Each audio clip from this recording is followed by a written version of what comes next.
امریکہ سے امن معاہدے پر ایرانی قیادت میں تحفظات کا انکشاف ہوا ہے۔ ایرانی سپریم لیڈر آیت اللہ خامنائی کا کہنا ہے کہ امریکہ سے معاہدے پر ان کی رائے مختلف تھی۔ انہوں نے صدر پزشکیان کی یقین دہانی پر معاہدے کی منظوری دی۔ آیت اللہ مجتبیٰ خامنائی کا کہنا ہے کہ اگر امریکہ نے لالچ دکھائی تو ایران معاہدہ قبول نہیں کرے گا۔ امریکہ سے امن معاہدے پر ایرانی قیادت میں تحفظات کا انکشاف ہوا ہے۔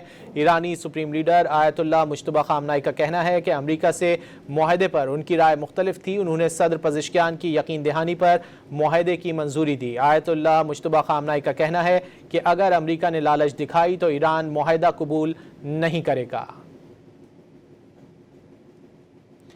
امریکہ سے امن معاہدے پر ایرانی قیادت میں تحفظات کا انکشاف ہوا ہے۔ ایرانی سپریم لیڈر آیت اللہ مجتبیٰ خامنائی کا کہنا ہے کہ امریکہ سے معاہدے پر ان کی رائے مختلف تھی۔ انہوں نے صدر پزشکیان کی یقین دہانی پر معاہدے کی منظوری دی ہے۔ آیت اللہ مجتبیٰ خامنائی نے مزید کہا کہ اگر امریکہ نے لالچ دکھائی تو ایران معاہدہ قبول نہیں کرے گا۔ امریکہ سے امن معاہدے پر ایرانی قیادت میں تحفظات کا انکشاف ہوا ہے۔ امریکہ سے معاہدے پر میری رائے مختلف تھی۔